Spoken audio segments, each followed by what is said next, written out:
गोजोननाय मोनदों जों जेरै नागिरदोंमोन जेरै लुगैदोंमोन दा बेनो जाबाय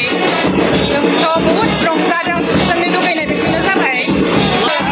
जेनेबा सारा जेरैबायदि सिगां हायो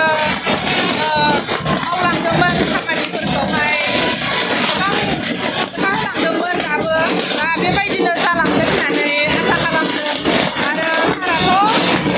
मावखादों दाबो मावगासिनो दं सिगाङावबो मावबोगासिनो दङमोन दायो आरो बिनिफ्राय साबसिननिफ्राय साबसिन मावगोन होननानै जों आसा खालामदों सारनि सायावहाय दाथ' गासिबो सारखौ मोजां मोनखायो आरो BPF दोलोखौ बयबो रायजो राजाफ्रा मोजां मोनो आरो गोबां आसा दङ BPF दोलोनि सायावहाय दा बेबायदिनो जेरै आसा दङ बेबायदि आसायैनो साराबो दा मावफुंनानै देखायगोन होननानै आसा खालामदों आरो दा जोंनो उदालगुरि ओनसोलाव डेभेलपमेन्टनि थाखाय जोंनो दा मिनिस्टार नांगौ जानानै दङ दा जोंनो मिनिस्टार नांगौ मानो होनबा दा जोंनाथ' BTC सरकारा दंखायो BTCनिफ्रायथ' मोनखागोन आरो आसाम गभर्नमेन्टनिफ्राय गोबां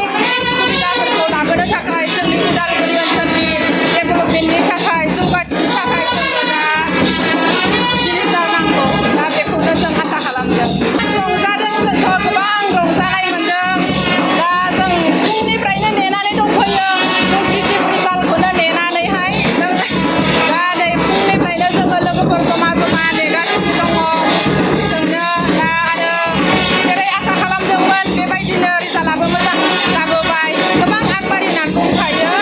दा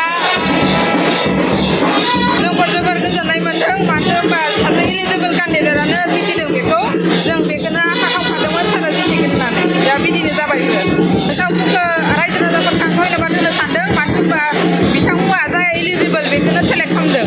सारानो जितिखागौमोन जों बिसास खालामखादोंमोन आरो बिदिनो सारा जितिबाय रायजो राजाफोरा अननायखायसो सारा जितिदों सिगाङावबो सारा खनथाम जितिखांखाबाय आरो नै एबार खनसेयावबो जितिबावबाय